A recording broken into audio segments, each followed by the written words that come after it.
Ipinangalan sa yumaong personalidad na si Eman Atienza ang panukalang Anti-Online Hate and Harassment Bill. Ito ay para isulong ang responsableng paggamit ng social media at magpalaganap ng kabutihan sa kapwa.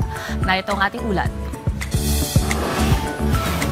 Inihain ni Senate Deputy Majority Leader G.V. Ejercito ang panukalang Anti-Online Hate and Harassment Bill o mas kilala bilang Eman Atienza Bill. Ipinangalan ang panukala bilang parangal sa anak ng TV personality na si Kim Atienza na si Eman Atienza. Layon sa panukala na labanan ng cyberbullying at online defamation lalo na sa mga kabataang madaling maapektuhan ng pambubuli at harassment sa internet. Sinabi ni Senator J.V. na hindi layon ng panukala na limitahan ang kalayaan sa pagpapahayag kundi hikayatin ng responsableng paggamit ng social media. Obligado ang mga digital platform na alisin o i-block ang mga mapanirang nilalaman sa loob ng 24 oras matapos makatanggap ng beripikadong reklamo o kautusan ng korte. Ang hindi susunod sa platform ay may multa mula 50,000 pesos hanggang 200,000 pesos at maaring makulong, habang ang mga menor de edad ay sasailalim naman sa counseling o edukasyon. Itinakda rin ng batas ang pagbuo ng Victim Support and Protection Program na magbibigay ng psychosocial counseling, legal na tulong at proteksyon sa mga biktima sa tulong ng DSWD, DOJ at DOH.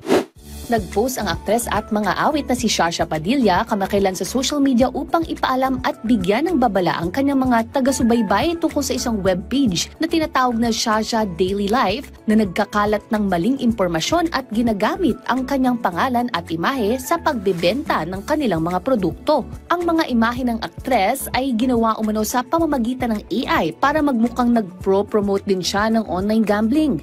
Nilinaw din ni Shasha na hindi siya kailanman nag-endorse o nagkaroon ng anumang koneksyon sa mga produktong nakasaad sa peking webpage. Nangyari ito halos isang linggo bago siya nakabalik sa bansa matapos siyang magtanghal para sa mga tagahanga sa Canada kasama ang iba pang mga artista at crew. Yan ang latest sa mundo ng showbiz. Ako po si Ice Martinez para sa Bayan.